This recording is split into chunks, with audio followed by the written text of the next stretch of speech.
nama saya Salman Alfaredi dengan NIM 1244080.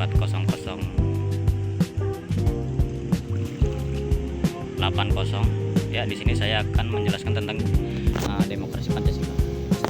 Mungkin dari kalian mungkin ada yang belum tahu gitu, kayak demokrasi Pancasila itu kayak gimana, penerapannya kayak gimana, terus kayak apa aja yang bisa kita lakukan di kehidupan sehari-hari, mungkin kayak di lingkungan keluarga, teman, atau bahkan lingkungan kuliah gitu. Sebelumnya saya juga nggak sendirian, mungkin ada beberapa teman-teman saya juga yang ingin menjelaskan tentang demokrasi Pancasila ini. Jadi kayak mungkin saya cuma kebagian di part pertama gitu, dan setelahnya ada kamu. Nah, di sini mungkin ya kalian cuma tahu kayak demokrasi, ya kayak kebanyakan orang-orang kayak apa-apa misalnya kayak pemerintahnya kayak gini kayak gitu, kayak demo gitu, ya mungkin kayak gitu. Tapi ya mungkin ada hal lain ya gitu. Nah, di sini demokrasi Pancasila juga bersumber dari nilai-nilai Pancasila, contohnya sila keempat gitu, di mana sila keempat itu yang berisikan kerakyatan yang dipimpin oleh hikmat kebijaksanaan dalam permusyawaratan perwakilan. Nah, mungkin dari kalian juga ada yang kayak sebenarnya udah tahu gitu demokrasi Pancasila itu kayak gimana, terus kayak mungkin kayak di kehidupan sehari-hari juga kalian mungkin udah merasakan gitu kayak demokrasi Pancasila itu kayak gimana gitu. Tapi di sini mungkin ya saya ingin menjelaskan lebih lanjut lagi, dan mungkin teman-teman saya juga akan menjelaskan. Oke, di sini mungkin hanya segitu ya. Oh iya, saya lupa. Mungkin di penerapannya juga akan dijelaskan oleh teman-teman saya juga. Jadi ya, apa lagi?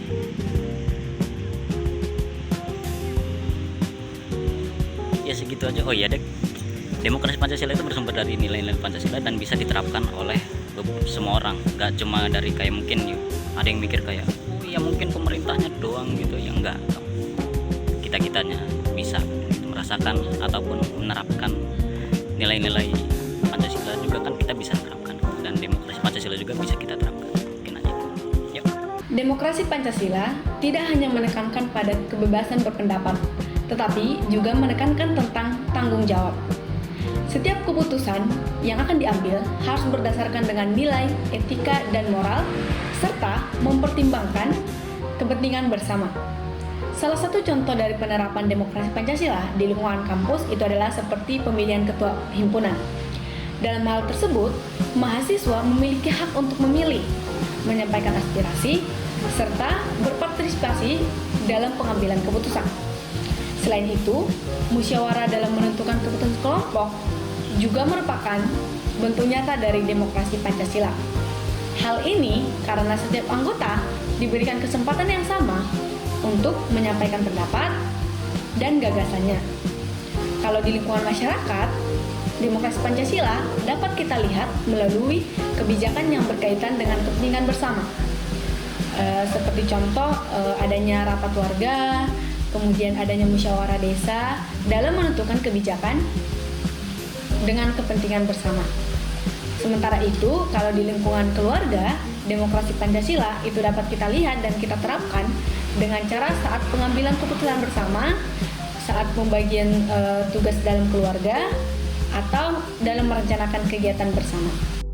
Nah, dari penerapan demokrasi Pancasila, kita belajar bahwa kita harus menghargai pendapat orang lain, bersikap adil, dan mengutamakan kepentingan bersama.